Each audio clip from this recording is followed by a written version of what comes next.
So I wanted to present some information about using grounding techniques during uncertain times because Mm. of what we are going through collectively and what you might be going through personally.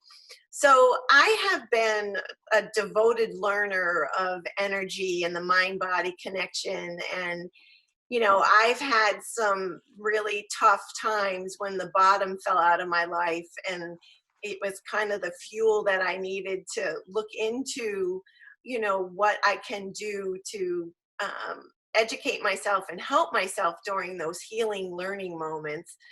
So, the grounding techniques that I use and share through my speaking and also through my coaching are really practical.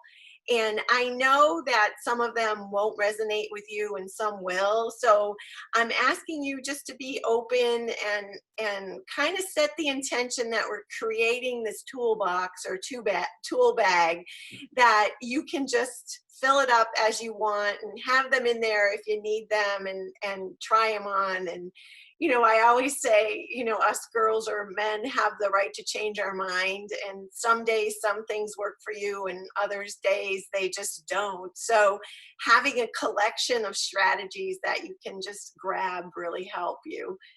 So I want to talk a little bit about why it's important to be grounded, especially in this time of what we've all experienced last year, and going forward into really a new way of living. And I'm really hopeful that this upheaval, uncertainty is really cleansing us and bringing us to thrive in a new way of community to each other. So why do we ground each other, or why should you have a practice that you ground yourself daily? And it's really to keep you in the present moment, really to keep you right here in this very second, as opposed to jumping on the bus and going, into awfulizing. I am probably the poster girl for, remunerating over my thoughts to create the worst possible outcome. And so that's why, I've been really diving deep for so many years about how I can interrupt those patterns that are self-sabotaging or not productive. So, there is an organic trigger that happens within our body, and we have this part of our brain called the amygdala, and I always trip over saying that, which is really the regulator of the fight or flight uh, process within our system. And so what is so cool about us is that even if it's a perceived threat or a real threat, our body gets triggered in the same way, meaning our muscles tighten, our breath, shortens, we might get anxiety symptoms of sweating, or almost feeling like you're not in your body, that you pop out because it's just a little bit too much to handle. And so practicing grounding daily, or even over the course of the day, quiets that danger stranger part of your brain that gets automatic triggered. And what I really have come to find for myself personally and my clients, it's as if you take a proactive approach to creating moments of grounding during the day, then it's like you have this bank and these neural connections that when you get triggered, when you have a moment of, oh my gosh, fear or anxiety or sadness, which is all typical and normal, your body response is already having some fuel that is going to say, okay, self-soothe, I know how to handle this. And one of the ways that I have really helped myself and helped others is really just acknowledging when you're triggered. So when you have that trigger point for whatever it is, and I'll be vulnerable and share some of these.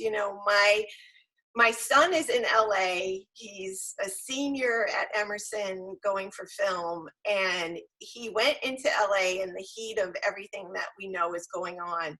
And as a mom, that was so stress producing for me. And I found myself being triggered and over it, you know, even the portion of like checking in on him or, you know, whatever.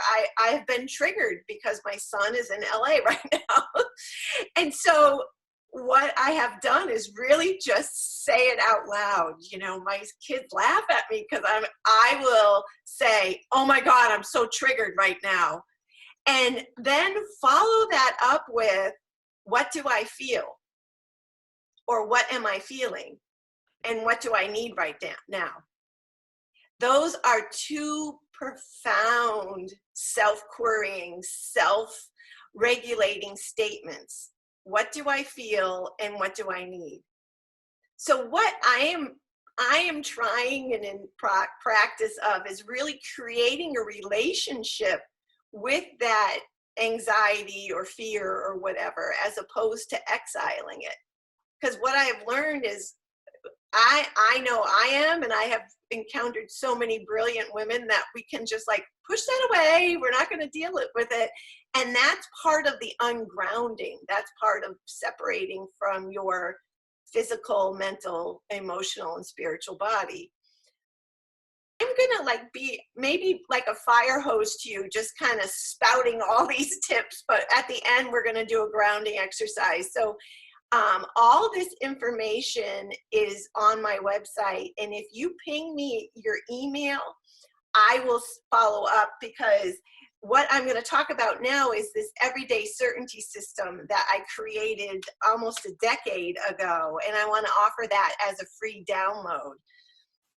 And part of it is really getting conscious, you know, conscious anxiety as opposed to unconscious anxiety. It might sound funny or counterintuitive. And so in that moment when I feel myself triggered, I acknowledge it. So that's the first step. And then I do some self-querying, you know, what do I feel? What do I need? And then I go to the breath. It's so powerful. And you might want to do this right now with your feet on the floor. Just breathe in through your nose and out through your nose 3 times.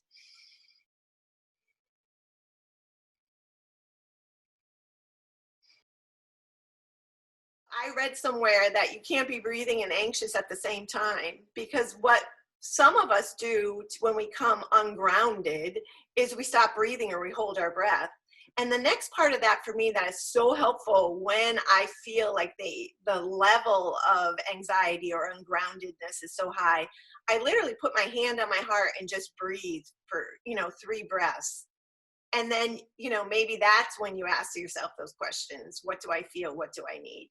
So that's a little sprinkling. And I want to dive into this everyday certainty system that I created. So I'll give you a little backstory about myself. When I was 22, I opened a preschool. I had 51 children a day and a staff of 28. And for me, it was like nirvana. Like I would go into that old supermarket. I actually got an old supermarket and created it into a preschool. And my sister, who's a nurse, very, very left brain, she would come in and she's like, how do you stand this chaos and craziness? So fast forward, you know, I had my preschool for 10 years and was caring for everybody else's babies. And when I started to try to create my family, there was just issues. And so I went from this girl who was like type A, I'm going to get it happen and, you know, create and, you know, all these things, to really not being able to get up and get dressed in the morning.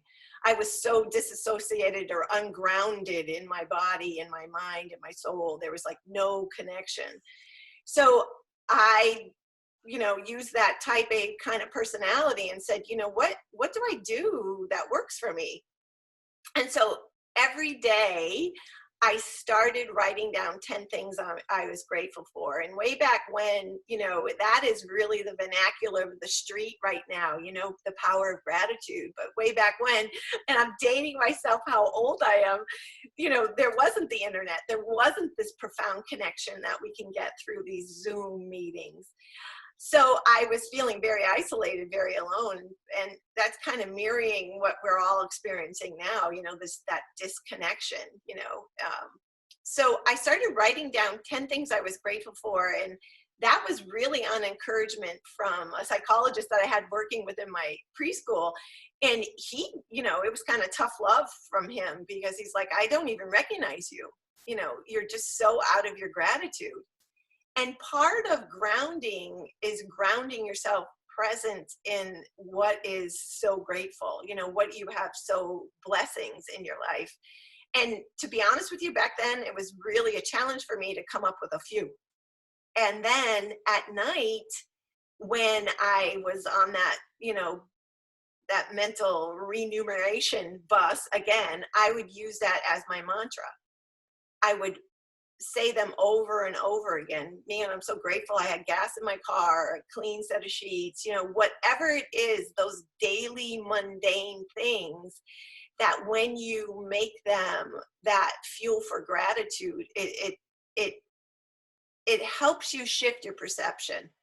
So part of the everyday certainty system is to write down 10 things that you're grateful for. So I'm going to ask you to commit to yourself and do this for the next 21 days as a foundation or energy that you build up for grounding and for staying in the present moment.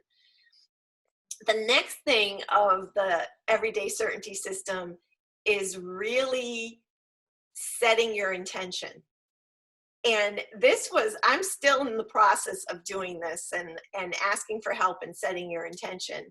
And so I'm going to tell you what I do every day, and I have been for forever, So my process through infertility, it was, marred with a lot of losses. And in the morning, it was a disconnect from my whole being. I was so angry at my body at that time. But I started every day when I woke up and put my feet on the floor, I said, thank you, thank you, thank you. And then I would just do 3 breaths, and that grounded me in for the day. And I followed that up with an intention. And that statement, that grounding statement, putting your feet on the floor, taking a moment of reverence for yourself and saying, thank you, thank you, thank you, is an intention. But you can also add, I move through today with grace and ease. I will see all my opportunities in front of me.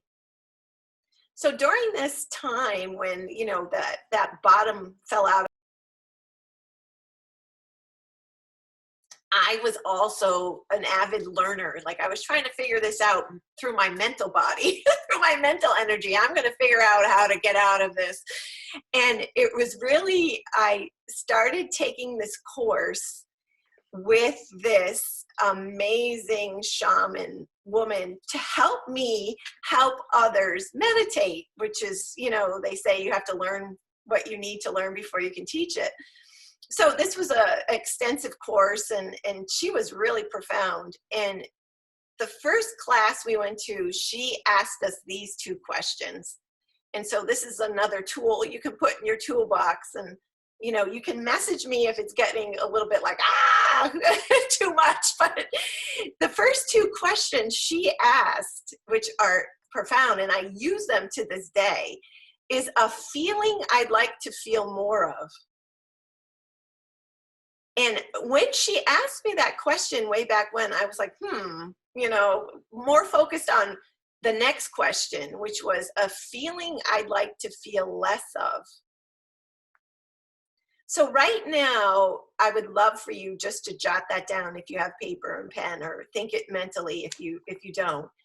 A feeling you'd like to feel more of, and a feeling you'd like to feel less of. And let it bubble up, let it bubble up. And for me, I just got a message, I'm sorry. For me, it was a triggering questioning.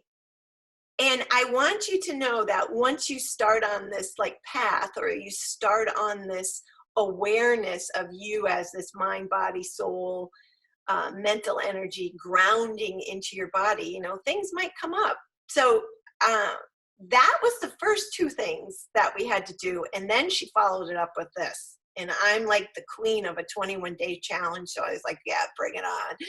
She asked us to write this affirmation down, which was, I love and accept myself. And, you know, I had a lot of resistance to these exercises, and that kind of is telling where I was mentally during this time. But you know, fast forward so many years, I started working with Dr. Diana Cooper, and Dr. Diana Kirshner, and she, in her book, she adds, and I'm entitled to miracles. So the affirmation is, I love and accept myself, and I'm entitled to miracles. And of course, the first part of that affirmation comes from Louise Hay, who's, man, she's amazing. And so what I did was write that on an index card. I wrote it on sticky notes, and I wrote it and put it up everywhere. I put it on my dashboard in my car. And every time I saw that, I would say it out loud to myself. And in my journaling, I wrote that 3 times a day. So I'm going to ask you to do that. And some of my clients who are really auditory learners, they actually say it into their voice recorders every day and then listen to it back in their own voice, which I think is really cool. And if you're maybe a kinesthetic learner, which is someone who likes to feel, who's feeling driven, then, oops, if you're just joining in, can you mute? Okay, thank you. If you're a kinesthetic learner, you might, you know, get a crystal or get an object that you hold and you say that. So let me tell you, over the course of this time that we were, you know, in this practice, boy, oh boy, some things came up that I didn't even know that were under the, you know, surface. At the time, I was knee deep within infertility and fertility treatments, and, you know, that disconnect with my mind and my body and my soul and my spirituality. So I really encourage you to go ahead and integrate that for the next 21 days. If not, just put that in your toolbox too and maybe revisit it. So it's, I love and accept myself, and I'm entitled to miracles. And in the morning, that could be your intention. So we're going to go back to the everyday certainty system, which was the 10 things that you're grateful for, setting your intention, and then doing one daily nurturing item. And you really commit to yourself that you're going to do that for yourself every day. And I'll tell you why it is. And it's been forever. I'm still kind of old-fashioned and you know, brew my own coffee at home. And I have this $14.99 milk frother I got from Target. You can get it on Amazon too. I've been through a few of those. But I wake up super early every morning, and I make myself a hot frothy coffee by microwaving my milk and using my frothy coffee maker, my milk frother, and having my coffee. And then I use that for my spiritual time. I take that time in the morning for myself, and that's my nurturing item, and also part of my intention, especially since this last year when we were all home and, you know, within this lockdown, I found myself really unable to self-regulate if I didn't do that in the morning. The tips that we're talking about, grounding, and then we're going to move into a meditation. So I've kind of been talking really fast because I want to get these to you. So we talked about the everyday certainty system, which included 10 things you're grateful for each day, your intention, and then you add in a nurturing item. And you can change your nurturing item, but I really, really feel strongly that you need to do at least one thing for yourself each day. The other one that I do is I walk. I have to walk every day to move the energy through. And I think that's really important to have some physical, shift in your body, especially since we've been kind of contained in that home. The other one is really those two profound questions: a feeling I'd like to feel more of, a feeling I'd like to feel less of, and that profound affirmation: I love and accept myself, and I'm entitled to miracles. And I don't know if you have any questions, but you can feel free to send me them through the chat. So I want to jump into a grounding exercise. So in the morning, when I talked about putting your feet on the floor, I know I'm in New England. I don't know if everybody else is, and we have a lot of snow, but I really try to go barefoot as much as I can during the day, especially at home. And this might sound a little kooky, but when I empty out my dehumidifier in my cellar, I actually go outside and take a moment and connect my feet to the ground, because that is such a powerful way of regrounding yourself, reconnecting. And I think the analogy I use in my head is that we are like a plug, and that just like an electrical plug that you plug in for electricity, we have to plug into Mother Earth every day. We have to ground ourselves into Mother Earth. And how do you do that? How do you do that? And in the morning when you wake up and you put your feet on the floor, you can imagine in your mind's eye that you have roots that grow out from the bottom of your feet, and they go down into Mother Earth, the core of Mother Earth. And then you can pull that energy up. That's a quick way of grounding. And now I'm going to move more into how you can ground yourself within, the core of Mother Earth, but also within your root chakra and all your chakras.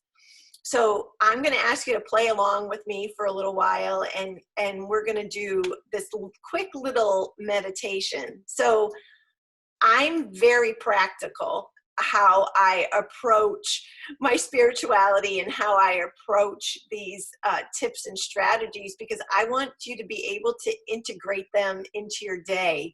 So I don't want you to feel like, man, I'm so overburdened. I have so much going on in my plate. I want you to be able to kind of thoughtfully have them flow in and out of your day. That keeps you grounded and keeps you present. And so that's why when I share my strategies, I kind of think of how you can do this during the day, that you don't have to set this time. Okay, this is my spiritual grounding time. You can integrate that into what you're doing. So part of that is the breathing. You can do that breathing anywhere. And when you wake up in the morning and you ground yourself, you can do that while you're brushing your teeth. You can incorporate your grounding techniques into your activities of daily living. And for me, as at the time I was a single working mom, I needed to do that, because it was also a little glimpse of self-nurturing, little glimpse of self-soothing for myself over the day. So I'm just going to ask you right now to go ahead and put your feet firmly on the ground. Settle yourself in and take 3 really long cleansing breaths. You can close your eyes or you can leave them open if you want, whatever you're most comfortable with.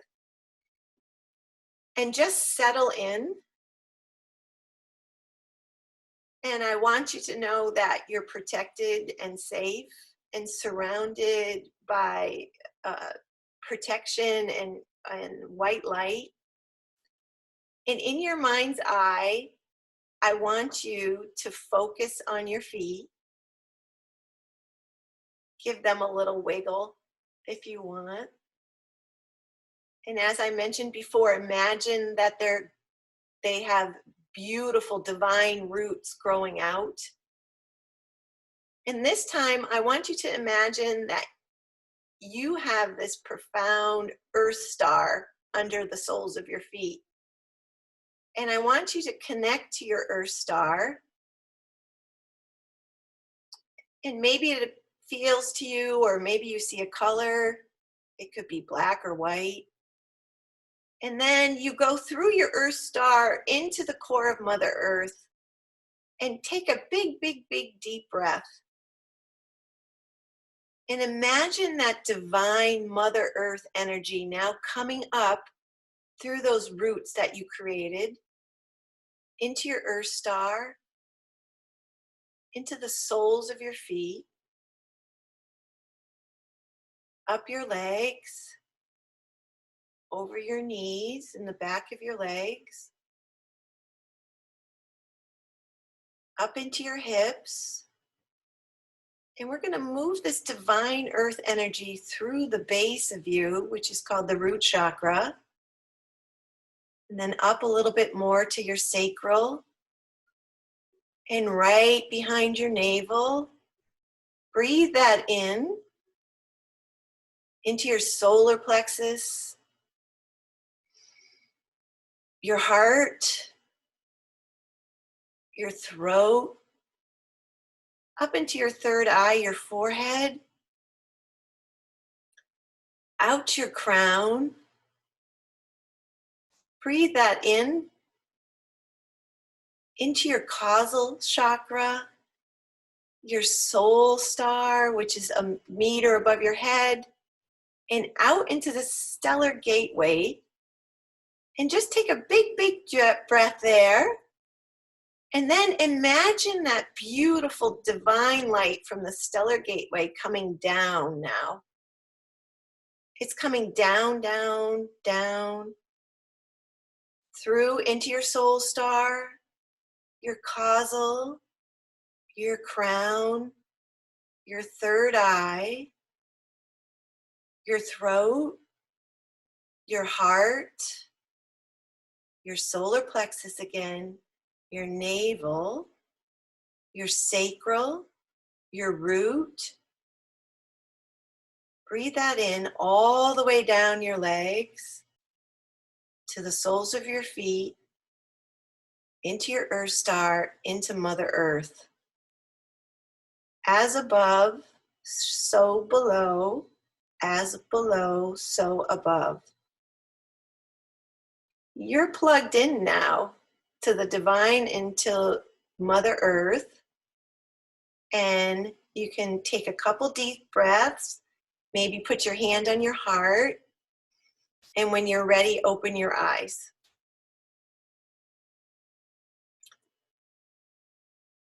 So for me, that has been the profound grounding experience and exercise and tip that I do all over the course of the day.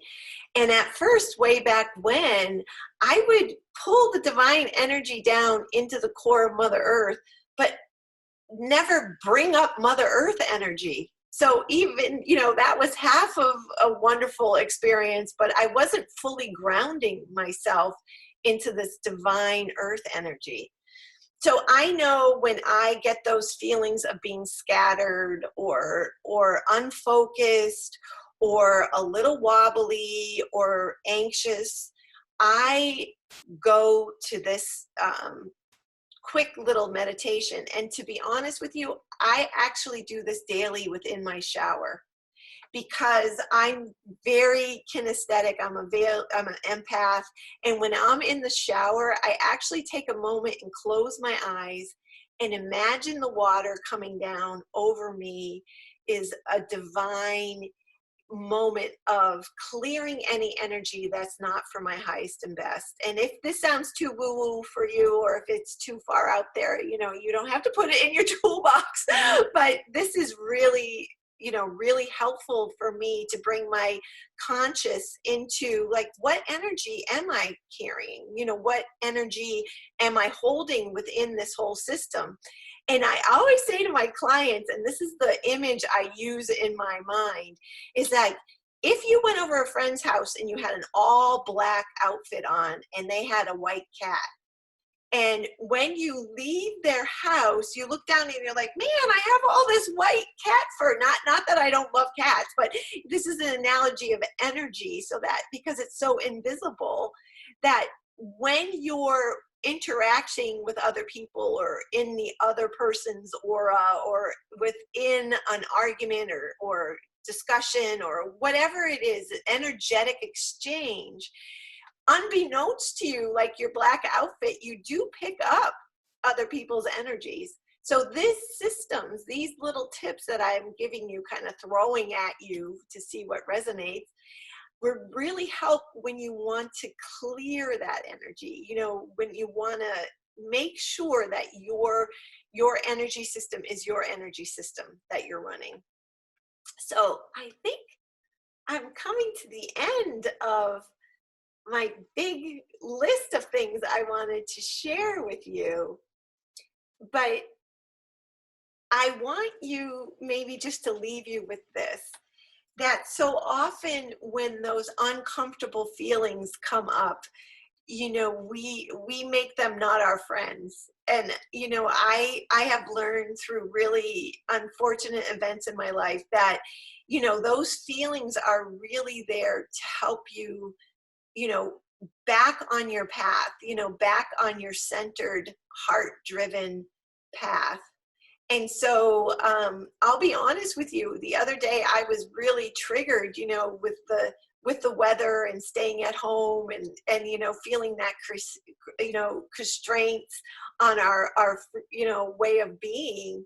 And I really kind of dove deep into those feelings, and I was like really grateful for them, and, you know, wrote them out and moved them through. And so I want to leave this conversation or time together with really having you just think about how you can release this, you know, let this energy go that's making you unstable. And so part of it is the grounding. I just got a question, is how do you address invasive thoughts? And that's what I'm kind of talking about right now. But I want to tell you about a tip that I did all through the time. So when I was going through infertility, there was a medical, you know, I had to have a few surgeries and a few procedures, and I started going through IVF and IUI, and I was really, you know, kind of not recognizable, you know, to who I was. And so this is the tip I used for those invasive thoughts, was to really set a time that I would acknowledge them, as opposed to having them, you know, kind of come in and throw me off the rails. You know, the thoughts of, you know, I'll probably never create a family, or, you know, I don't think I'll ever get pregnant. I literally still do this to this day. I jot the thought down on a sticky note. I acknowledge the thought, I jot it down, and then I stick it on my computer, and I give myself 5 minutes a day to sit with those thoughts. And what it really is just acknowledging that part, that inner child part that's feeling scared, left behind, abandoned, lost, whatever those feelings are. And so literally, I still use that strategy. So if they come in, you know, especially, you know, it might be money issues or relationship issues, or, you know, dealing with a loss of someone, or the fear of what we're all going through right now, jot it down. And I'm going to tell you why, and it loops back to the amygdala that we talked about at the beginning. When you write something down, when you take that moment and write it down, you're connecting both the logical and emotional part of your brain. And it's a little bit of oxygen. So you're like, okay, I know this part of my brain is taking over, but I'm going to jot this down so this, you know, balance comes in. You're balancing that inner fight or flight, inner dialogue. So literally, I would write my thoughts down, stick it on the computer. And some days when people would come into my office, they would look at it and go, oh, we're not going to go in there, because I let everybody know. I'm like, okay, I'm putting my thoughts down here, and this is my 5 minutes, and I'm going to read them. So it was such a release to take that moment, take those 5 minutes and just read them. Some of them would make me laugh. I would be like, oh my gosh, I cannot believe they allow me to drive a vehicle when my thoughts are like this. Or, you know, I would have a big cry. And what I want you to know is better out than in. You know, Shrek, the movie, you know, he talks about better out than in as gas. And I want, you know, maybe if you haven't seen Shrek, it's a hoot, but, you know, when I saw that part of him when he was passing gas and he said, you know, better out than in, that's really a healthy way of looking at our emotional stability, our spiritual stability, our balancing, our mental energy, and our emotional energy is really better out than in, because something that is of concern, something that keeps repeating to come up is really just looking for your attention. And if you've been with a toddler, or if you've been with, you know, a little person, that you know that they're going to do anything that they can to get your attention when they need it. And that's, if you think of it as that's your inner soothing of their inner child that's trying to, you know, get your attention. Because most of the time when we're triggered, it could be about what's in front of you. It could be about what's going on, but it might be something to do with the past experience that just needs to come up for resolution. So that is really one of the, it might sound kooky, but it does work. One of my go-to strategy is to really write it down. And, you know, I have other, I'm going to show you, I'm going to be vulnerable, but I have other sticky notes that are affirmations, you know, that I put on my computer. And one of them is, you know, I love my life and my life loves me. And, you know, when I have those trigger moments, I write it down, and then maybe I'll say, you know, I love my life and my life loves me. So I hope that answers that question about how you deal with the invasive thoughts. The more that you can give it your attention, the quieter it will be. And I'm not saying that it won't come back again, because it will. You know, it might, it could. And if we can be radically accepting of that emotion or that trigger or that feeling or that thought, it quiets it. So they might come around again, and you might think, oh man, I have to go through this again, or I have to relive this again, or why am I feeling this again? But it's really coming around again in a different way. It might feel the same, but it's coming around again just so you can say, oh, I know that part of me.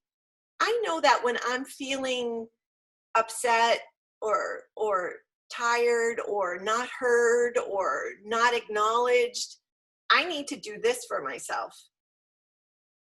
So it's a process. And I always say to my clients, you know, it's more of a cha-cha, that we think like, okay, one and done, I've learned that, I acknowledge that. But it's more of like, you know, when you're doing the cha-cha, you go 2 or 3 steps forward and maybe 1 step back, but you're still making progress.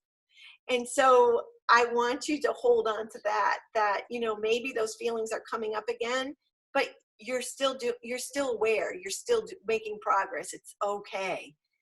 So those are some of the strategies that I use daily and share within, you know, my coaching and my speaking. And I know I gave you a lot of information in a short period of time, but I wanted you to have like a menu of tips that you can use. I would love to hear back from you. You can email me at my Kristen@KristenDarcy.com, or before I, you know, end the recording, if you send me your email, I'll take a screenshot, because I would really love for you to go to my site. You can go to my site, KristenDarcy.com, and this is a free gift. And inside of it is a pocket companion, and it has spaces for you to write down 10 things you're grateful for, your daily intention, and your nurturing item for the next 21 days. So as a gift to you, please feel free to go get this. And I have other goodies too on my website. I also have a blog that I just wrote as a companion to our time today that you could go to my website and download it, which is the meditation or the little journeying or grounding that we just did together. So thank you so much. I'm going to wait a minute and do a screenshot right now because people are sending me their information. So if you have any questions or any comments, I'd love to hear from you. And you can sign up for my newsletter at my website also, and that will give you goodies. I try to send out a goodie every month because we're all so connected, and we're all in this beautiful time together, and we got to create this tribe of women and men supporting each other. So thank you so much, and I'm going to go ahead and I'm going to end the recording and stop the meeting. So thank you. Have a great rest of your day, and I hope you found this helpful. Bye, everybody. Thank you. Thank you.